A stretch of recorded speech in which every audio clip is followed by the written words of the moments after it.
First of all, as you've seen in the newspapers this morning, the Administrator of the United States Environmental Protection Agency, Lisa Jackson, has announced that the federal government for the first time will put limits on greenhouse gas emissions from vehicles nationwide and require industries to report their emissions beginning in 2011.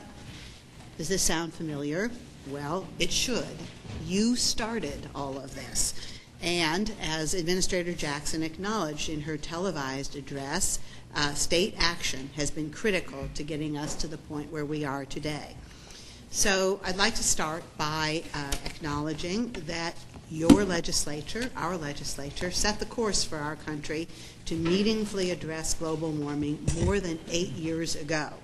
You did it by approving a bill by Byron Scher that created the nation's first inventory of greenhouse gas emissions, the California Climate Action Registry. This summer, the emissions reporting now becomes mandatory, and I'm happy to report that compliance in this first period is running at 97%. 97% of the entities that were required to report their emissions have done so. They did it on time, and they did it correctly. We are very, very pleased with this progress. The legislature, your legislature, also paved the way for nationwide limits on greenhouse gas emissions from passenger vehicles. And you broke that ground 7 years ago with the passage of AB 1493, the Pavley bill, which authorized the first auto exhaust limits for greenhouse gases in the world. And again, EPA and the federal government has come along, and in this past June, the EPA granted California the waiver that we had had to fight for a number of years and allowed us to enforce the Pavley rules.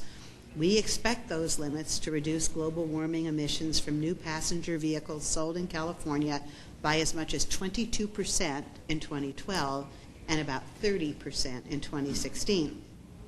But of course, that's not the end of the story. Today, the Air Resources Board is working, and our administration is working with President Obama and his administration, as well as with international automakers, to establish new national standards for vehicles that will be identical to California standards beginning in 2012. This single action, adopting the auto standards, will do more for climate change than any action that the United States has taken to date. And when he goes to Copenhagen next week, President Obama will be bragging about this success. It's a clear example of what can happen when California leads the way with well-crafted performance standards. So now I'd like to turn to what I think is another California success story, the blueprint that was developed under AB 32 and is known as the Scoping Plan. I'm going to read to you a quote from the Deutsche Bank report. Deutsche Bank is one of the more successful banks in the world today, and they regularly put out economic assessments of various sectors and various areas. They did a report in 2008 called California Gleaming, and I quote, "The Scoping Plan posits a holistic approach to emissions reductions, combining direct control measures designed to capture negative and zero-cost abatement options on the demand side with the industrial abatement options a market-based cap-and-trade scheme can deliver on the supply side. We think this integrated approach should enable California to deliver its targets in the most cost-effective manner possible, provided the cap-and-trade scheme is allowed to dovetail seamlessly with the direct control measures." The Air Resources Board adopted that scoping plan a year ago this month. This is the 1-year anniversary. And since that time, the Air Board has approved a dozen of the 30 actions that we proposed in that plan. Among the measures that have been adopted, we include the low-carbon fuel standard that will reduce California's oil consumption by up to 20%. We include port electrification, which will cut greenhouse gases and soot from the exhaust stacks of ships that have been running on dirty bunker oil while docked upwind from some of our most populated cities, including Oakland.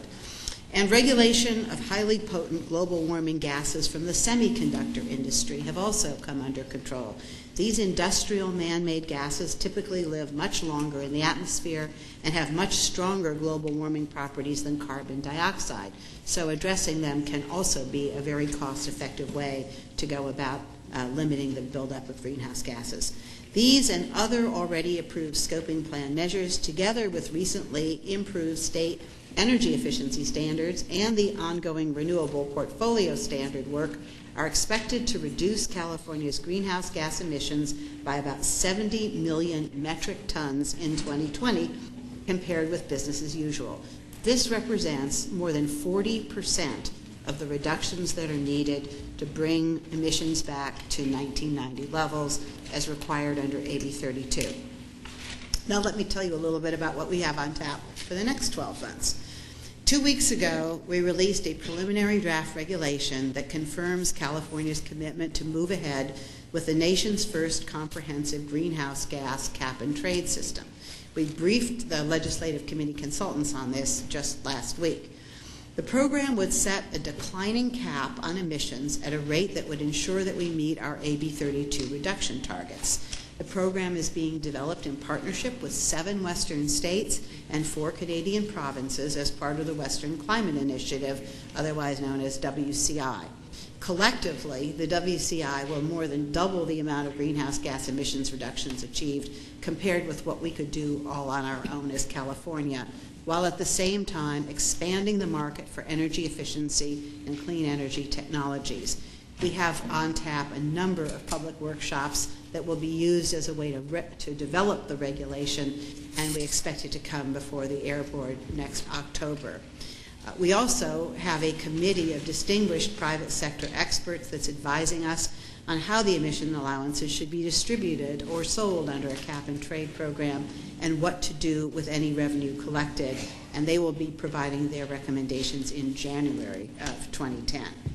We're also working with this same group of economists and financial experts, as well as other stakeholders, on an updated analysis of the scoping plan's effects on the California economy as a whole, both costs and benefits, including impacts on small businesses. Our original analysis of the AB 32 program showed that even if you ignored the benefits of mitigating the impacts of global warming, our program would have a negligible impact on the overall economy. And I want to stress that because the size of the California economy is so big and because it is constantly growing, despite our problems sometimes in keeping up with our state budget, the fact is that in assessing the benefits of this program as well as the costs, we have to say that the benefits of energy efficiency improvements largely offset the marginal increased cost of cleaner energy. In a report published last week, the Independent Center for Resource Solutions confirmed that the 2008 results are consistent with other macroeconomic studies that have been performed. But of course, since that time that AB 32 was passed, unemployment has worsened.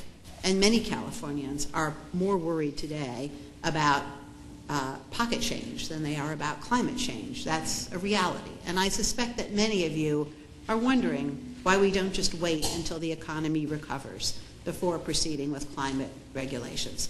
So I want to provide you with a perspective based on what we have learned about the costs of action and inaction. We are at a critical juncture in our history of energy development in California and the United States. With or without a climate bill or climate policy, our economy will eventually rebound. However, we face a serious choice about that growth.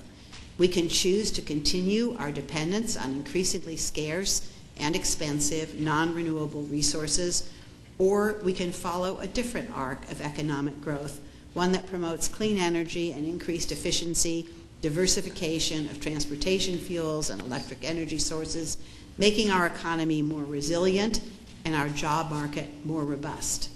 I personally hope that we will follow the latter path.